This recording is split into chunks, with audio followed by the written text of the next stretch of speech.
البدع والأهواء، أهل البدع العقائدية وأهل البدع السياسية. نقول بيننا وبينكم السلف، بيننا وبينكم الكتب، كان فيقول البدع بيننا وبينكم. الحمد لله رب العالمين،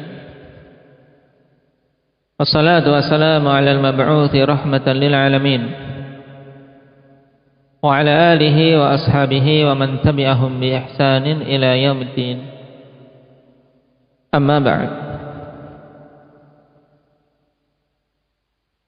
Pertemuan yang lalu kita membahas tentang dalil hijrah dari Al-Quran. Yang pertama apa itu? Alif. Dalil tentang wajibnya hijrah dari Al-Quran.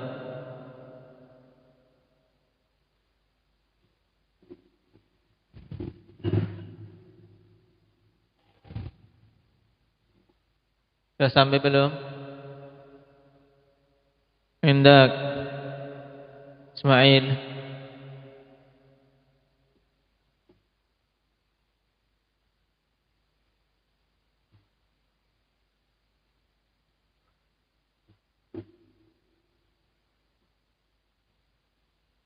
Faulaika Taib. Innal ladzina tawaffahumul malaikatu dzalimi anfusihim qalu fima kuntum qalu kunna mustad'afina fil ardh qalu alam takun ardullahi wasi'atan fatuhajiru fiha faulaika ma'wahum jahannam wa sa'at masira. Ayat yang kedua apa? Habis.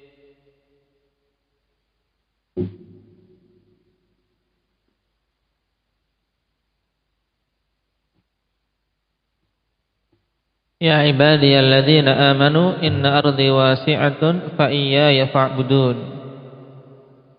Naam. Di sini Allah Subhanahu wa taala panggil hamba-hamba yang beriman. Dan Allah tegaskan bahwasanya buminya luas untuk mereka berhijrah. Naam.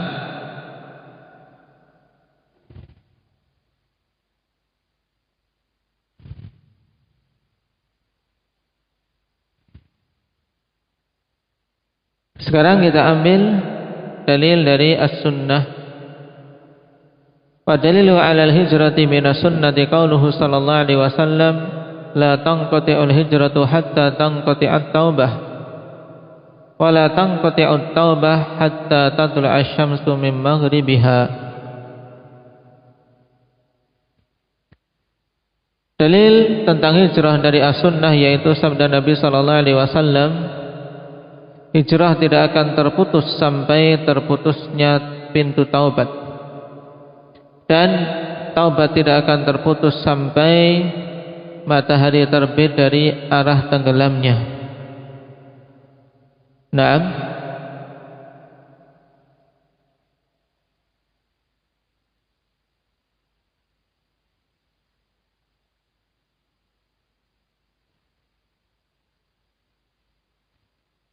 Dan hadis ini ya khonifillah jelas menunjukkan tentang luasnya waktu bagi kaum muslimin untuk berhijrah, bahwasanya hijrah syariatnya tidak terputus. Nah, tidak terputus walaupun kaum muslimin telah menguasai kota Makkah. Adapun hadits la hijrata ba'dal fathi, tidak ada hijrah setelah Fathu Makkah, maksudnya hijrah dari Mekah menuju ke tempat yang lain. Kenapa? Karena Mekah telah menjadi negeri Islam, sehingga setelah Fathu Mekah ya tidak ada hijrah lagi dari Mekah. Bahkan Mekah merupakan kota kaum muslimin yang mulia. Taib. Termasuk apa? Negeri haram yang dimuliakan oleh Allah Subhanahu wa taala. Dan telah kita lewati merupakan negeri yang paling Rasulullah sallallahu alaihi wasallam cintai.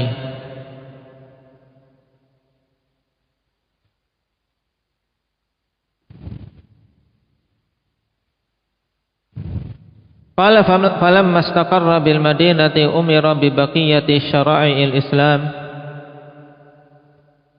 mithlul zakah was-shaumi wal hajj. Maka tatkala Nabi sallallahu alaihi wasallam telah menetap di Madinah, diperintahkan dengan apa? Dengan syariat-syariat Islam yang tersisa yang lain. Nah, di periode Madinah inilah ikhwani fillah diturunkan apa? Syariat-syariat Islam secara apa? Secara menyeluruh, seperti zakat, puasa, haji dan yang lainnya. Yang sebelum itu di periode Makkah belum diwajibkan atas kaum muslimin. Nah,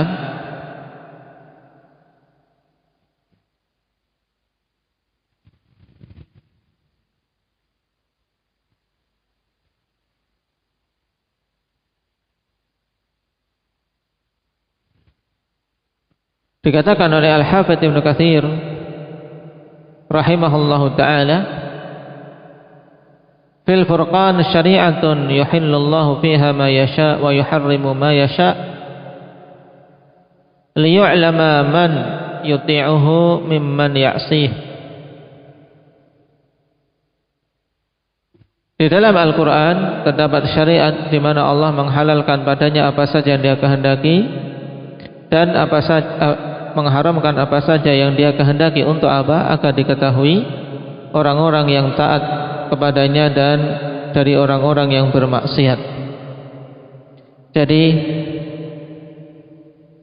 ketetapan syariat ikhwani fillah ini hikmah utamanya, agar betul-betul diketahui siapa-siapa yang taat kepada Allah dan siapa-siapa yang tidak.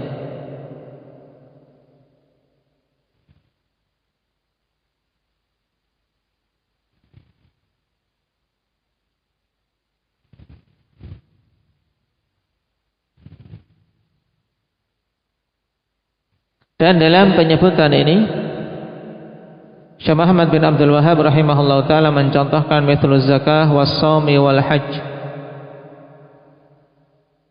Syekh Muhammad bin Abdul Wahhab rahimahullah ta'ala menyebutkan dua jenis dari apa? Dari hukum-hukum syariat kita. Yang pertama, ma yakhtassu naf'uhu bil fa'il, yaitu syariat yang khusus kemanfaatannya bagi orang yang melakukannya saja. Naam. Tayyib. Seperti as-shaum wal hajj, seperti puasa dan haji. Naam, di mana kemanfaatan dari apa? Dari perbuatan tersebut dirasakan oleh orang yang melakukannya. Nah, demikian pula zakat, asal kemanfaatan itu didapat oleh orang yang berbuat zakat, yang menzakati hartanya sehingga hartanya menjadi bersih dan semakin berbarokah. Kemudian mencontohkan yang kemanfaatannya meluas, yaitu wal adzani wal jihadi wal amri bil ma'ruf wan nahyi 'anil munkar. Ini jenis yang kedua. Naam, yaitu ma yata'adda naf'uhu ilal akharin, yaitu amalan atau syariat yang kemanfaatannya dirasakan dampaknya oleh orang-orang yang lain, seperti azan didengar oleh kaum muslimin, kemudian amar ma'ruf nahi munkar, jihad. Tayyib. Dan pembahasan tentang hukum-hukum tersebut dibahas dalam pembahasan fiqhiyah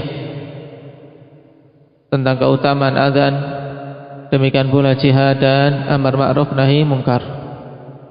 Yang semua itu Allah Subhanahu wa taala wajibkan pada periode Madinah, di mana Rasulullah sallallahu alaihi wasallam setelah hijrah di Madinah.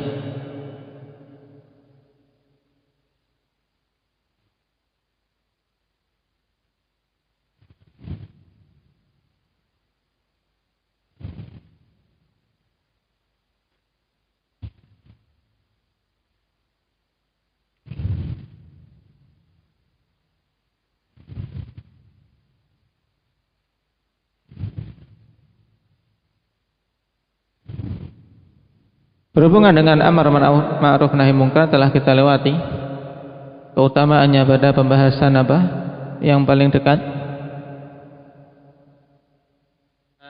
pembahasan Ishriniyat. Qala wa ba'daha tuwfiya salat salawatullahi wa salamuhu alaihi. Dan setelah itu Nabi sallallahu alaihi wasallam wafat. Semoga salawat Allah Subhanahu wa taala serta salamnya atas beliau. Ay ba'da asyri sinin. Setelah beliau tinggal di Madinah selama 10 tahun, beliau wafat.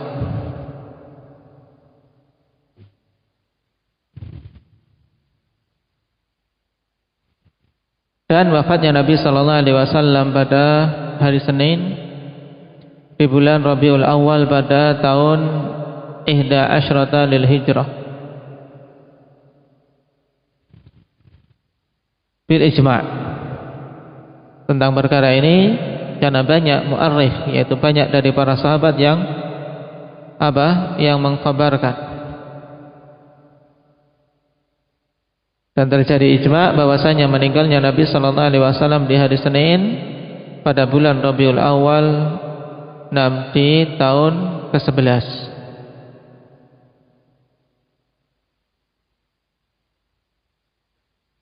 Adapun tanggalnya, ikhwan, terjadi khilaf, tapi yang paling masyhur yaitu pada hari di tanggal ke-12. Itu 12 Rabiul Awal, hari Senin di tahun ke-11.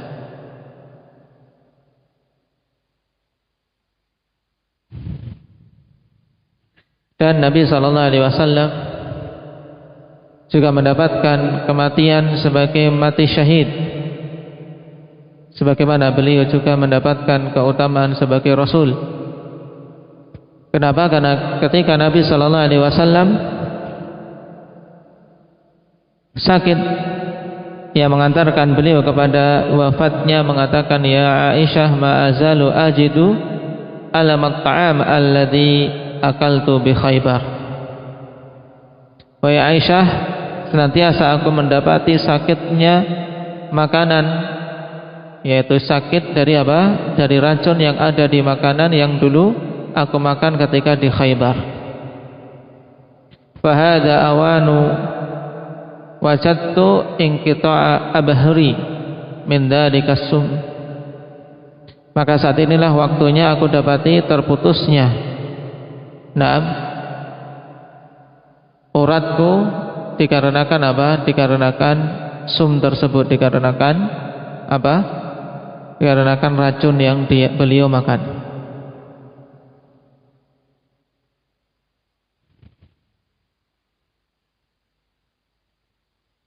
Di sini karena Allah Subhanahu wa taala menghendaki untuk beliau meninggal sebagai rasul juga sebagai syahid.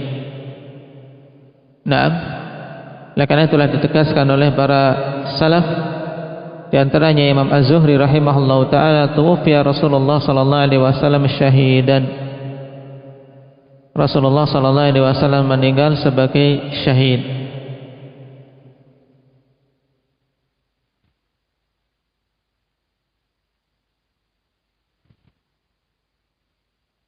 Sehingga terkumpul pada Nabi sallallahu alaihi wasallam keutamaan yang sangat banyak. Maka ketika Rasulullah sallallahu alaihi wasallam meninggal ini, tentunya kaum muslimin guncang, dan tidak ada musibah yang lebih besar yang menimpa kaum muslimin melebihi musibah wafatnya Rasulullah sallallahu alaihi wasallam. Walaupun tentang wafatnya Nabi sallallahu alaihi wasallam telah diisyaratkan dan dikhabarkan di dalam Al-Qur'an, akan tapi karena musibah yang begitu dahsyat, banyak dari mereka yang lupa, termasuk Umar bin Al-Khattab radhiyallahu anhu. Dan disinilah ikhwan kekokohan ilmu. Ketika terjadi musibah terkadang memang lupa. Cuman Allah berikan kekokohan pada sebagian hambanya, di antaranya Abu Bakar. beliau tetap kokoh dan mampu mengambil istimba dari Al-Quran, mengingat bahwasanya Allah Subhanahu wa Ta'ala telah tegaskan dalam firman-Nya, innaka mayyitun wa innahum mayyitun. Sungguhnya engkau wahai Nabi akan meninggal dan mereka pun akan meninggal. Juga ayat wa ma Muhammadun illa rasulun qad khalat min qablihi ar-rusul afa imma ta'au qutilan qalabtum ala aqabikum afa imma ta'au qutilan qalabtum ala aqabikum. Jelas di sini isyarat tentang meninggalnya Nabi sallallahu alaihi wasallam. Kemudian juga berita dari Nabi sallallahu alaihi wasallam sendiri, ikhwan, sebagai isyarat ketika haji wada. Beliau mengatakan la'alli la alqakum ba'da 'ami hadza. Nabi ulang-ulang itu dalam haji wada. Mungkin saja aku tidak akan bertemu dengan kalian setelah tahunku ini. Nah, ini juga isyarat tentang dekatnya wafatnya Rasul sallallahu alaihi wasallam. Kemudian juga pengkhabaran Nabi sallallahu alaihi wasallam kepada para sahabat tentang apa pilihan yang Allah Subhanahu wa Ta'ala berikan kepada beliau antara dunia dan bertemu dengan Allah. Kemudian Rasulullah sallallahu alaihi wasallam memilih untuk bertemu dengan Allah Subhanahu wa Ta'ala. Di antaranya hadis Abi Sa'id Al-Khudri di mana Rasul sallallahu alaihi wasallam duduk di atas mimbar faqala inna 'abdan khayyarahu Allah baina an yu'tiyahu min zahradid dunya ma syaa wa baina ma indahu fakhtara ma indah. Rasulullah duduk di mimbar mengatakan demikian, sungguhnya seorang hamba Allah beri pilihan antara diberi perhiasan dunia yang dia kehendaki dan antara apa-apa yang ada di sisi Allah. Maka si hamba tadi memilih apa-apa yang ada di sisi Allah. Ketika mendengar itu fabaka Abu Bakar pun menangis. Menangis, ikhwan. Kemudian mengatakan fadainaka bi abaina wa ummahatina, kami tebus engkau wahai Rasul dengan bapak-bapak kami dan ibu-ibu kami. Manusia yang lain tidak paham. Bahkan mengatakan unzuru ila hadza syekh, lihat orang tua ini. Rasulullah mengkhabarkan tentang seorang tapi malah dia nangis, tidak paham bahwasanya yang dimaksud adalah Rasulullah sallallahu alaihi wasallam sendiri. Juga yang keempat, pengkhabaran Rasul sallallahu alaihi wasallam terhadap putrinya tentang kedekatan ajal beliau. Telah kita lewati dulu dalam Ishriniyat di mana Rasulullah sallallahu alaihi wasallam ketika Fatimah datang kemudian dibisiki dengan dua hal. Yang pertama menjadikan Fatimah menangis, yang kedua menjadikan Fatimah tertawa. Dan yang pertama yang menjadikan beliau menangis karena Nabi sallallahu alaihi wasallam membisiki tentang dekatnya ajal beliau. Wa innahu qad aradani bihil 'am marratain, tentang Jibril. Jibril telah membacakan Al-Qur'an 2 kali di tahun ini. Wala aral ajala illa qad iqtaraba. Aku tidaklah melihat hal tersebut kecuali bahwasanya ajal telah dekat. Barakallahu fikum. Ini 4 hal yang menunjukkan sebagai isyarat bahwasanya kaum muslimin telah diberi isyarat bahwasanya Rasul sallallahu alaihi wasallam akan meninggal. Namun dalam keadaan demikian, ketika mendapatkan musibah itu ya kebanyakan guncang karena besarnya musibah yang menimpa. Musibah-musibah yang datang, ikhwan, kematian-kematian saudara atau kerabat itu ringan dibandingkan dengan wafatnya Rasulullah sallallahu alaihi wasallam. Oleh karena itulah Rasulullah sallallahu alaihi wasallam ingatkan ketika mendapatkan musibah untuk mengingat musibah tentang meninggalnya aku. Karena kaum muslimin ketika mengingat musibah ini, tentu musibah-musibah yang lain akan menjadi ringan. Sampai-sampai Anas mengatakan ketika Nabi wafat seakan-akan gelap semua Madinah. Kenapa? Karena besarnya kesedihan yang menimpa kaum muslimin. Nasallallahu azza wa jalla at-taufiq wa sadad walhamdulillahi rabbil alamin.